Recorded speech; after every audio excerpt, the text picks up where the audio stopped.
안녕하세요. 승리한 상하정 여러분, 그리고 강성성경연구원 여러분. 오늘은 구속사로 조망한 성경 연속 강의 출애굽기 5장 1절에서 9절 말씀을 함께 나누도록 하겠습니다. 오늘 말씀의 제목은 내 백성을 광야로 보내 절기와 제사를 드리게 하라입니다. 자, 1절 말씀을 봅시다. 그 후에 모세와 아론이 바로에게 가서 이르되 이스라엘의 하나님 여호와께서 이렇게 말씀하시기를 이라고 얘기합니다. 분명히 하나님께서 선언하는 것은 무엇이냐면 이 이스라엘은 누구의 것이다? 하나님의 것이다. 즉 하나님이 이 이스라엘에 대한 모든 주권과 모든 명령권을 가지고 계신다는 거예요. 이들을 통치하고 보호하고 소유권을 얘기할 수 있는 것은 오직 하나님 여호와밖에 안 계시다라고 얘기하고 있는 것입니다. 그래서 여호와 하나님께서 뭐라고 얘기하냐면 이들은 내 백성이다. 그래서 내 백성을 보내라. 그래서 그들이 무엇을 해야 되냐면 그들이 광야에서 내 앞에서 하나님 앞에서 하나님이 정하신 곳에서 절기를 하나님이 정하신 대로 정하신 곳에서 정하신 대로 무엇할 것이다? 예배할 것이다. 자, 이제 우리가 여기서 봐야 될 것은 분명합니다. 하나님께서는 우리의 하나님 되심을, 이스라엘의 하나님 되심을 먼저 선언하시고 이 하나님에 대한 인정의 모습으로 우리가 하나님 앞에 당연히 해야 될 순종의 모습으로 무엇을 얘기하시냐면 예배를 얘기하십니다. 그래서 우리가 앞서 십계명 특강을 통해서 미리 함께 나눴던 것처럼 십계명이란 건 무엇이냐면 우리가 순종해야 될 마땅한 순종의 대상들에게 그 순종을 하라는 거예요. 그것이 왜 그러냐면 바로 하나님이 세우신 질서이기 때문입니다. 하나님이 창조주로서 우리에게 명령하시고 이것이 우리가 지켜야 될 가장 아름다운 모습임을 가르쳐주는 거예요. 그래서 하나님을 향한 순종의 모습, 하나님을 향한 사랑의 모습은 예배로 드러난 것이고 사람들을 향한 사랑의 모습, 그것은 바로 하나님이 정해놓으신 주권에 대한 순종에 있는 것입니다. 그래서 사랑해야 될 이유를 찾는 것이 아니라 하나님을 우리가 인정함으로써 하나님의 사랑을 받아 사랑을 하는 것이 바로 이 인간 관계에서도 사랑의 본질이었어요. 그래서 우리는 항상 하나님 앞에서 하나님의 백성됨을 시인하고 인정하고 의지하면서 살아야 된다는 것입니다.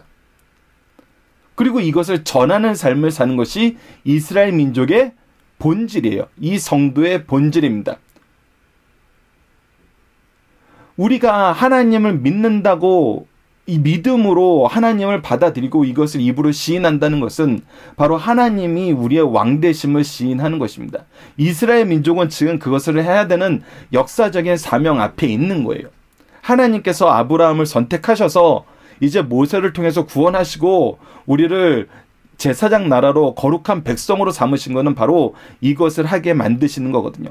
지금 모세는 먼저 이 일을 시작한 겁니다. 누구 앞에서? 바로 앞에서. 우리는 하나님의 백성이요 하나님께 예배하는 자입니다.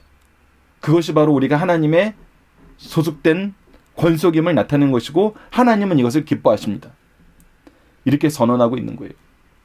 그러니까 하나님을 선언하고 하나님과 우리 관계를 선언하고 하나님의 구원의 역사를 선언하는 그 시작이 바로 이스라엘 하나님 여호와께서 내 백성이라 하신 이 말씀 안에서 그에게 예배하러 가야 된다는 거예요. 자, 그러자 바로의 반응을 봅시다. 바로가 이르되 여호와가 누구이기에 라는 것입니다. 이 누구이기의 본론적인 의미는 무엇이냐면 지금 이 소유권에 대한 문제예요. 이스라엘 하나님께서 내 백성이라고 얘기한 이 백성에 대한 주권을 지금 누가 가지고 있다는 거예요? 바로가 가지고 있다는 거예요. 그래서 내가 가지고 있는 주권을 누가 이것을 내놓으라 그러냐는 거예요. 누가 나보다 더 강하기에, 누가 나보다 더 능력 있기에, 누가 나보다 더 뛰어나게 내 것을 가져가려 하느냐는 거예요. 그래서 내가 그의 목소리를 듣고 그래서 나는 그의 목소리를 들을 수 없다는 거예요. 이스라엘을 보내겠느냐? 난 보낼 수 없다는 것입니다. 나는 여호와를 알지 못하니 나는 알지 못한다. 이스라엘을 보내지 아니하리라. 이스라엘은 나의 주권 안에 있다. 내 것이다라는 거예요. 우리가 앞서 살펴봤던 것처럼 하나님께서 이스라엘을 장자라고 얘기하시고 이 장자를 보내지 않은 거로 이 애굽의 장자들을 하나님께서 심판하실 거라는 걸 미리 얘기하시고 지금 모세를 보냈죠. 자, 그래서 3절을 봅시다. 그들이 이르되 히브리인의 하나님이 우리에게 나타나셨은즉 그 하나님은 어떤 하나님이냐면 바로 우리에게 직접 나타나셨는 하나님인데 우리가 광야로 사흘길쯤 가서 우리 하나님 여호와께 제사드리기를 하오니 가도록 허락하소서. 즉 하나님께서는 우리를 포기하지 않으신다는 거예요. 우리가 하나님의 것임을 하나님은 드러내신다는 거예요. 그리고 그것을 고백하게 만드신다는 거예요. 그렇기 때문에 이것을 허락해야 된다는 거예요. 그렇지 않으면 어떻게 한다는 거예요? 여호와께서 전염병이나 칼로 우리를 치실까 두려워하느니라. 우리는 반드시 심판을 받게 된다는 거예요. 우리가 하나님을 인정하지 않는 삶을 사는 거, 하나님을 거역하는 삶을 사는 거, 하나님의 주권 안에서 살지 않는 것은 하나님께서 심판하시는 거란 겁니다. 그래서 우리는 하나님의 이 두려운 명령에 충성해야 된다는 거예요. 그러자 4절을 봅시다. 애굽 왕이 그들에게 이르되 모세와 아론아 너희가 어찌하여 백성의 노역을 시게 하렸냐. 자 보십시오. 하나님께서는 이스라엘 백성에게 예배 드리기를 원해요. 예배라는 것은 하나님과의 교제예요. 하나님의 영광에 우리가 동참하는 것이고 그의 영광을 찬양하는 것이고 그의 은혜를 우리가 받는 거예요. 그래서 이것은 하나님이 주시는 하나님과 함께 복과 거룩으로 나가는 놀라운 날이에요. 근데 이것이 지금 하나님께서 이스라엘 백성을 부르시는 모습인데 이 바로는 무엇 때문에 이 백성이 그것에 참여하는 것을 싫어하는 거예요? 노역을 시게 하는 것 때문에. 내 이익을 위해서 일하는 것에 너희들이 왜 벗어나려는 거냐는 거예요. 너희들은 내 것이고 내 이익을 위해서 내가 소유하고 있는 존재라는 거예요. 가서 너희의 노역이나 하라. 너희들이 지금 생각하는 것은 하나님과 예배드리고 그와 함께 즐겁게 노는 것이 아니라 내 이익을 위해서 내 도구가 돼야 된다는 거예요. 여러분들 이것이 교회에서 우리가 확연하게 느끼는 모습 아닙니까? 우리가 하나님 안에 있다는 거, 하나님의 권속으로 있다는 거, 하나님의 자녀로 있다는 거, 하나님의 백성으로서의 삶을 산다는 것은 정말 참된 평안과 하나님이 주시는 은혜의 충만함 속에 있는 것입니다. 그것을 이루게 하시려고 예수님께서 이 땅에 오신 거고 정말 우리가 예수님이 오실 때 하늘에선 기쁨이요 땅에선 평화라고 외칠 수밖에 없었던 내용이잖아요. 그러나 우리가 세상에서는 어떻게 삽니까? 세상에서는 그들의 이익을 위해서 우리가 수고해야 되는 고난의 삶이에요. 우리는 누군가의 이익을 위해서 일하게 됩니다. 그래서 민주주의 사회가 서구 민주주의 사회가 이 부분에 대해서 많이 깨어 있는 것은 수고하여서 우리가 결실을 맺게 하는 하나님의 이 원칙을 그나마 기독교가 근간이 되는 나라에서는 지켜나가는 거잖아요. 우리가 여러 번 뉴스에서도 보고 다큐멘터리에서도 경험했던 게 우리 60, 70년대 어르신들이 독일로 갔을 때 정말 언어도 통하지 않고 경력도 없지만 굉장히 힘든 일, 그 탄광에 들어간 광부로서의 삶, 이 간호로서의 삶을 살 때 그들이 어떻게 되겠다 그럽니까? 아무런 경력도 없고 아무것도 없는데 그 나라 사람들과 동일 노동, 동일 임금을 적용해 줬다는 거 아니에요. 그나마 기독교 정신이 남아있는 데서는 그러지만 그렇지 않은 곳에서는 어때요? 세상은 누군가의 이득을 위해 우리가 수고해서 간신히 우리의 영역을 조금이나마 확보하는 것이 다행으로 여기는 삶을 사는 거거든요. 지금 그 모습의 대표가 지금 바로라는 것입니다. 바로는 이스라엘의 이익이나 이스라엘의 기쁨이나 이스라엘의 행복과 이스라엘의 자유와 그런 것들은 전혀 상관없어요. 오직 뭐에 대해서 보는 거예요? 내 이익, 내 이익.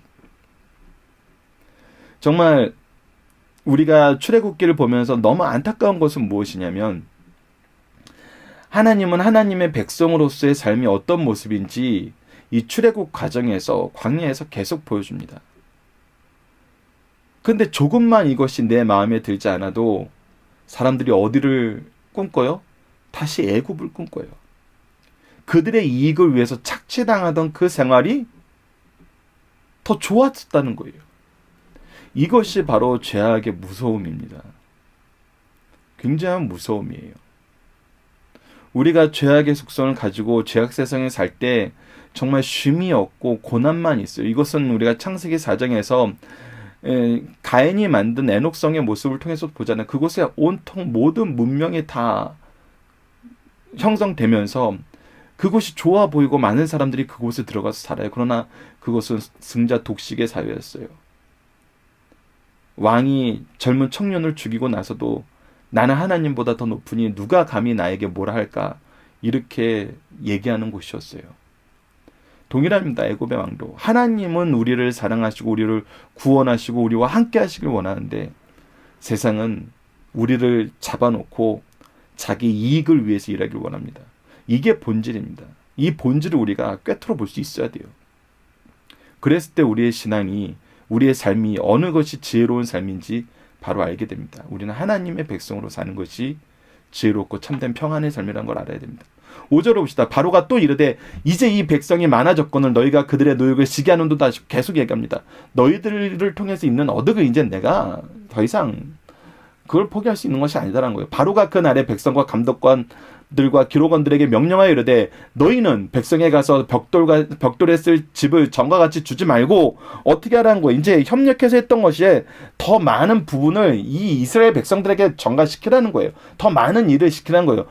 그들에게 가서 스스로 집을 짓게 하라. 또 그들이 전에 만든 벽돌의 수요대로 그들에게 만들게 하고 감하지 말라. 분량은 더 맡기면서도 하던 일은 계속 하라는 거예요. 그러니까 더 압박을 하는 거예요. 왜 그렇게 얘기해요? 그들이 게으름으로 소리질러 이르게 우리가 가서 하나님께 제사를 드리고자 하느니라 아니라 내 품에서 벗어나서 하나님의 품으로 들어가려는 그런 어리석은 생각을 하고 있다는 거예요. 근데 이것이 누구한테 어리석은 겁니까? 자기 입장에서 보면 어리석은 생각이에요. 근데 참으로 이스라엘 백성들에게는 갈망하던 시간이죠. 9절을 봅시다. 그 사람들의 노동을 무겁게 함으로 수고롭게 하여 그들로 거짓말을 듣지 않게 하라. 자, 여기에 이제 핵심이 있는 것입니다. 세상에 하나님의 얘기를 듣고 하나님께 찬양드리고 하나님의 구원을 기뻐하고자 할 때 뭐라고 얘기해요? 거짓말이라고 얘기해요. 그렇게 되는 것이 아니야 라고 얘기해요. 하나님이 너희들을 구원 못해. 너희들에 대한 주권은 내가 가지고 있어. 너희들이 그나마 편하게 사는 것은 누구한테 비는 거야? 나한테 비는 거야. 항상 세상이 얘기하는 거 동일하죠. 너의 주권은 내가 가지고 있어. 내 말 안 들으면 너는 끝이야. 우리가 정말 한국 사회에서 이거 얼마나 많이 경험합니까? 정말 을이 될 수밖에 없는 사람들에게 이렇게 얘기하는 사람들이 얼마나 많아요. 하나님이 주신 약속은 뭐라고 얘기해요? 거짓말이라고 얘기해요. 하나님이 주신 구원의 약속? 아니라고 얘기해요. 그러나 여러분들 바로 봅시다. 성경에서는 하나님께서 애굽을 심판하시고 이스라엘을 구원해내셨어요. 로마가 어떻게 변했는지 보십시오. 그리고 만약에 이것이 거짓말이었으면 우리는 벌써 망했죠. 그리스도를 구주로 인정하는 교회는 이미 멸망했어야 됐어요. 하지만 그리스도를 인정하고 의지하는 사람들에 의해서 하나님은 하나님의 나라를 확장해 나가셨습니다. 확장되었지 줄어들지 않았어요. 이것을 가지고 참과 거짓을 구분하지 못한다면 안타까운 것입니다. 자, 이제 본문 묵상을 통해서 간단하게 다시 한번 확인해 보도록 하겠습니다. 첫 번째, 모세와 아론은 바로에게 하나님의 명령으로 무엇을 지켜야 한다고 말합니까? 바로 하나님께 예배드리는 삶으로, 하나님을 우리의 주인으로, 하나님을 우리의 왕으로 인정하는 삶을 살아야 된다고 얘기하는 거예요. 바로는 무엇 때문에 보내지 않겠다니까? 내 이익 때문에. 하나님 여호와가, 너희들의 여호와 하나님이 너희의 주권자가 아니라 내가 너희의 주권자이고 너희들은 나를 위해서 일하는 존재라는 거예요. 내 이익을 위해서 있는 것이 너희들의 본질이라는 거예요. 이것을 우리가 깨달아야 됩니다. 세상이 우리에게 얘기하는 것은 끊임없이 우리에 대한 주도권을, 우리에 대한 주권을 그들이 가지고 있다고 외치는 거예요. 근데 하나님은 절대 그거 허락하지 않습니다. 우리에 대한 주권은 오직 하나님께 있고 우리의 주인은 하나님뿐이십니다. 세 번째, 바로는 무엇을 명령하고 이러한 명령을 내린 이유는 무엇입니까? 더 힘들게 하죠. 더 노동을 고되게 해요. 근데 그거에 명령을 내린 이유는 뭐예요?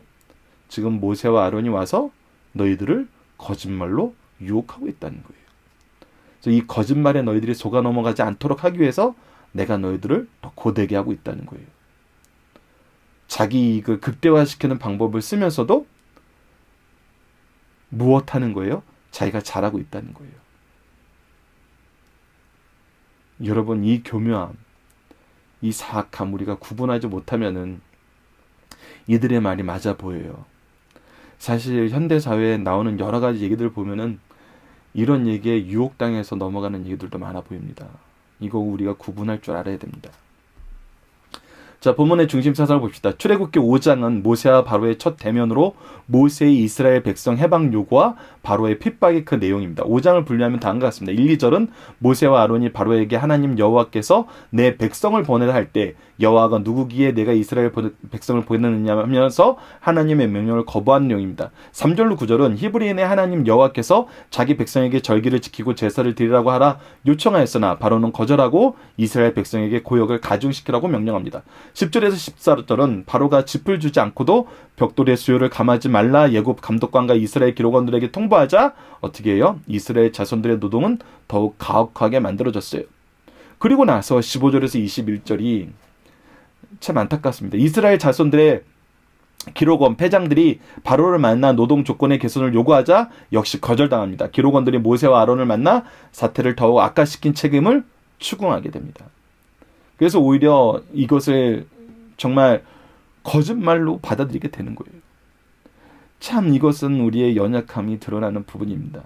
자, 다섯 번째는 마지막 22절로 23절은 모세는 자기에게 임무를 부여하신 하나님께 호소합니다. 이럴 때 우리가 다시 눈을 돌려 해야 되는 것이 무엇이냐면 하나님께 호소하고 하나님께 기도하는 것이라고 합니다.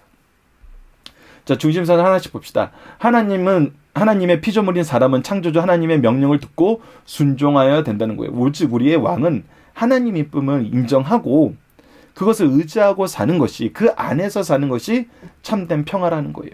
모세와 아론은 애굽 왕 바로에게 이스라엘은 내 아들이요 장자이다. 그들이 나에게 절기를 지키며 희생제사를 드려야 하리라 라고 얘기해요. 즉 그들은 노예 상태에서 노아 해방시키라는 명령이다. 바로는 근데 뭐라고 얘기해요? 하나님 여호와가 누구에게 그 명령을 듣겠느냐는 거예요. 나는 여호와를 알지 못하고 이스라엘을 보내지 않겠다고 하는 거예요. 참으로 바로다운 태도입니다. 바로와 불신자들에게는 자기 위에 명령권자인 하나님이 없어요. 하나님은 정대 명령권을 가진 분이요 나는 그 명령을 순종하는 위치에 있다라고 고백할 때 사람은 하나님의 사랑 안에 거하고 그것을 거역할 때 하나님의 심판 안에 있게 됨을 확실하게 가르쳐줍니다. 출애굽기에 굉장히 중요한 테마는 바로 이거예요. 우리의 주권은 하나님에게 있다. 우리는 하나님의 백성이다. 하나님의 주권을 거역하는 자들은 하나님의 심판이 있다. 너무나 심플한 기준입니다. 그리고 이것은 계속해서 이루어졌어요.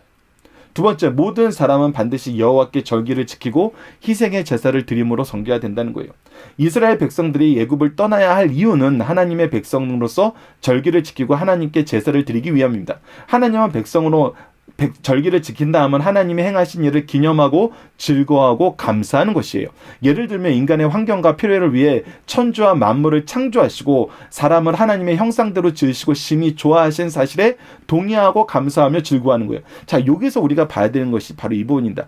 우리가 하나님의 명령을 순종하고 하나님의 주권을 인정하는 것이 참된 복의 길이고 그렇지 않으면 하나님의 징계와 심판이 있다라고 얘기했을 때 이것을 보면 하나님이 이것을 선택할래 저거를 선택할래 하면서 굉장히 무서운 아니면 우리가 그냥 길거리에서 갑자기 만났는데 둘 중에 어느 걸 선택할래 했을 때 지혜로운 선택은 이쪽이야 이렇게 단순히 아무런 배경 지식 없이 이때 이걸 선택하는 게 좋을까 저렇게 선택하는 게 좋을까 이 운명의 갈림길이 있다라고 생각하고 이 선택을 잘해야 돼 이렇게 얘기하는 게 아니에요. 우리가 예전에 영화에서 이때 이걸 선택했다면 이걸 선택했다면 하면서 그 결과를 이렇게 만들면서 보여주면서 막 재밌게 이야기를 만들잖아요. 그것은 우리가 뭐냐면 여러 가지 선택에서 우리가 다양한 선택을 속에 살 수 있고 이 선택을 잘해야 된다는 교훈을 남기는 것인데 근데 그것의 문제는 중요한 기준이 뭐냐면 거기에 기준이 철저하게 개인에게 놓여 있다는 거예요. 내가 무엇을 더 선호하느냐를 보고 그 선호하는 것이 얼마나 시대의 흐름에 맞냐는 거예요. 근데 지금 이런 선택권을 주장하는 것은 바로 바로예요. 야, 내가 너희들 지금 노동권을 잡고 있고 너희들의 감독권을 잡고 있는데 내 기준으로 선택하지 않고 하나님 기준으로 선택해? 이건 어리석은 거야 이렇게 얘기하고 있는 거거든요. 근데 하나님은 어떻게 하십니까? 하나님이 우리와 함께하고 싶어 하는 거. 하나님이 정말 우리를 어떻게 대면하시는가 하는 거는 창세기서부터 정말 성경 전체에 나타나 있잖아요. 하나님은 우리를 단순히 소유로 삼고 바로처럼 내가 너희들을 내가 원하는 대로 쓸 거야, 내가 시키는 것만 하는 노예로 부리는 게 아니에요. 엄밀히 말하면 우리가 하나님의 종이라고 얘기하기 때문에 노예란 표현도 맞지만 이거는 천지차예요. 아니 어느 하나님이 이 온 우주를 만드시면서 이 인간을 중심으로 이 천지창조를 합니까? 이 천지창조는 하나님이 우리를 향한 하나님의 사랑을 드러내는 거예요. 그리고 어느 하나님이, 어느 신이 우리 인간과 함께하고 싶어서 스스로 낮아져서 우리를 대신해 피를 흘리고 죽냐는 거예요. 하나님이 우리가 하나님과 함께하고 싶은 것은 정말 온전한 사랑의 표현이에요. 부모가 자기 자녀를 아끼고 같이 하고 싶어 하는 것처럼, 자녀가 부모를 떠나서는 살 수 없는 것처럼, 이것을 우리가 알아야 된다는 것입니다. 그리고 예배는 이것을 가르쳐주고 이것이 경험되는 것이란 거예요. 그렇기 때문에 예배가 중요한 거예요. 자, 계속해서 봅시다. 예를 들면 인간의 환경과 필요를 위해 천지와 만물을 창조하시고 사람들을 하나님의 형상대로 지으시고 심히 좋아하신 사실들에 동의하고 감사하는 즐거움이에요. 우리를 위한 창조의 모습을 보는 거야. 우리를 위한 하나님의 일하심을 보는 거예요. 그래서 하나님이 영광 받으시는 일은 우리가 하나님과 함께하는 것이 하나님이 가장 기뻐하시는 일이라고 했어요. 제물은 주로 송아지나 양이나 비둘기를 드렸고 이것들로 하나님을 받으시는 향기로운 제물이었어요. 이것들로 나를 대신하게 하신 것에 감사와 기쁨으로 희생제를 드립니다. 이 모든 것을 후에 나를 위해서 대신 죽으사 속죄하신 예수 그리스도의 십자가의 대속을 예표한 것이에요. 그래서 하나님께서 우리와 얼마나 함께하기를 기뻐하시는가를 보여주기 위해서, 기다리게 하기 위해서, 바로 알 수 있게 하시기 위해서 만든 제도가 바로 제사 제도라는 거예요. 그래서 이것을 봤을 때 우리는 하나님을 바로 알 수 있으니까. 자, 세 번째, 세상은 하나님의 백성이 하나님의 명령을 즐거워하고 그를 섬기는 것을 제일 싫어하고 오히려 게으른 일로 알고 더욱 노동을 압박합니다. 우리 하나님의 주권에 조금이라도 기울어지는 것을 결코 용납하지 않아요. 하나님께서 사람을 지으신 이유 목적은 그들로부터 찬송 예배를 받으시기 위함입니다. 이사야서 40장 21절을 봅시다. 백성은 내가 나를 위하여 지었나니 나를 찬송하게 하려 함이니라. 하나님께 영광 돌리는 삶을 살게 하는 거예요. 하나님께서 만드신 목적대로 살 때 사람의 삶 자체가 보람있고 기쁩니다. 하나님이 창조의 질서 안에서 우리를 가장 존귀한 존재로 만드셨어요. 그러니까 하나님 외에는 우리를 원래 창조의 목적으로 되돌려 줄 분은 없어요. 왜 그래요? 우리 인간은 끊임없이 낮아져요. 하나님께서 하나님처럼 되려고 하나님을 거역했는데 어떻게 됐어요? 하나님이 세우신 창조의 질서에서도 완전 나락으로 떨어져 버렸어요. 이것을 우리가 바로 봐야 됩니다. 그리고 누구에게든지 음식을 값없이 먹지 말고 오직 수고하여 애써 일함으로 아무에게도 폐를 끼치지 않으며 일하기를 싫어하거든 먹지도 말라라고 했어요. 데살로니가 3장 8절을 봅시다. 누구에게든지 음식을 값없이 먹지 않고 오직 수고하여 애써 주야로 일함은 너희 아무에게도 폐를 끼치려 하지 아니함이라 얘기하면서 우리가 수고하면서 사는 것은 하나님이 만드신 창조의 목적 안에 있어요. 그러나 악한 자들은 하나님께 절기를 지키고 희생을 드리는 예배 행위를 게으른 행위로 보고 하나님께 드리는 시간을 허락하지 않고 부당한 중노동으로 압박하여 예배 시간을 빼앗고 학대합니다. 이때도 성도들은 예배 시간 외에는 그 누구보다도 열심히 충성스럽게 일할 것이요 예배 드리는 시간은 철저하게 지켜야 되는 것. 이것이 바로 그리스도인들의 삶의 특징이라는 것입니다. 자, 본문 다지기를 봅시다. 첫 번째, 하나님이 바로에게 명령한 내용은 무엇입니까? 이스라엘 백성에게 하나님이 주권자임을 인정하는 이 예배를 허락하는 거고, 이것은 엄밀히 말해서 뭐라고요? 이 이스라엘 백성을 놓아주라는 거예요. 바로가 여호와가 누구기라고 말한 이유는 무엇입니까? 여호와의 주권을 인정하지 않는 거예요. 자기가 주권자라고 얘기하는 겁니다. 내가 여호와보다 높다는 거예요. 세 번째, 절기와 희생제사는 무엇입니까? 바로 앞서 설명드렸던 것처럼 하나님이 정하신 장소에서 하나님이 정하신 방법으로 하나님께 영광 돌리는 것인데, 이것은 우리로 하여금 무엇을 보게 만드는 거예요? 우리를 죄에서 구원하시고 영원히 우리와 함께하고 싶어 하시는 하나님의 사랑, 예수 그리스도를 바라보게 하는 것이고, 우리가 하나님과 영원히 함께하는 삶, 영생의 삶, 천국의 삶을 우리로 하여금 보게 만드는 것입니다. 네 번째, 바로는 이스라엘이 하나님께 예배드리는 것을 어떻게 평가했습니까? 이것을 게으른 것이라고 평가했어요. 이것을 어리석은 것이라고 평가했어요. 사단의 하수인들이 신실한 하나님의 백성이 당하는 일은 무엇입니까? 오히려 거짓말장이라고, 오히려 너희들을 유혹하는 자라고, 내가 너희들에게 엄한 것은 바로 이들에게 너희들이 넘어가지 않게 하는 것이라고 이렇게 얘기한다는 것입니다. 자, 본문 적용입니다. 세상 속에서 그리스도인들이 당하게 되는 고난은 어떤 것입니까? 바로 그들이 우리를 자신의 소유로 삼고 싶어 하는 거예요. 이것은 끊임없이 이루어집니다. 이것은 사실 아담이 처음 타락했을 때부터 시작된 거 아닙니까? 사탄이 왜 아담과 하와를 유혹했어요? 그들이 하나님의 주권 안에서 하나님의 백성으로 있는 것이 싫은 것입니다. 끊임없이 자기 것으로 만들려고 그래요. 우리를 하나님으로부터 떨어지게 만들려고 합니다. 그래서 우리는 이런 부분에 대해서 어떻게 준비하고 어떻게 가르쳐야 합니까? 우리가 하나님의 백성이고 하나님의 주권 안에서 하나님의 주권을 인정하고 의지하면서 그의 백성으로 사는 게 가장 행복한 것임을 우리는 어려서부터 가르쳐야 돼요. 그래서 이 증거가 교회 예배 시간에 나타난다는 것입니다. 이 증거가 바로 예수 그리스도라는 것입니다. 그래서 우리는 어려서부터 예배와 예수 그리스도를 가르치길 주저하면 안 돼요. 우리의 주인 되신 하나님에 대해서 우리는 항상 가르쳐야 된다는 것입니다. 그래서 우리가 이 세상에서 살다가 항상 복음의 사명을 감당해야 될 것이고, 그리고 세상에서 우리에게 어느 쪽을 선택하래 라고 얘기했을 때 우리는 당연히 하나님의 백성의 길을 선택하는 것입니다.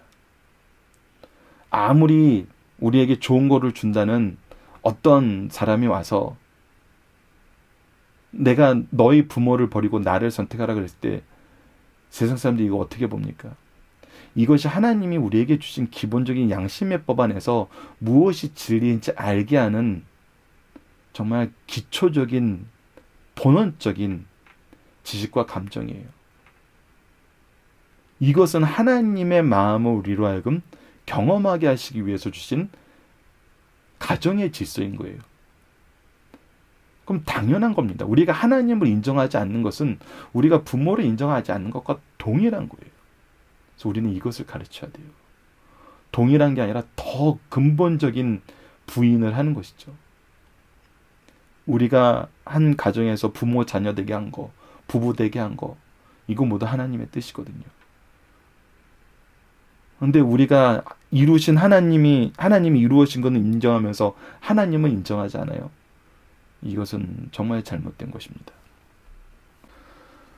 이번 주 공동 기도 제목은 구원의 하나님, 평강의 왕이신 예수 그리스도를 찬양하며 성령의 인도하심을 받는 인생이 되게 하여 주소서라고 기도하고, 오늘 본문 말씀을 통해서는 우리가 하나님의 백성임을 인정하지 않는 세상의 악함에서 우리를 보호하시고 인도하여 주소서라고 기도합시다.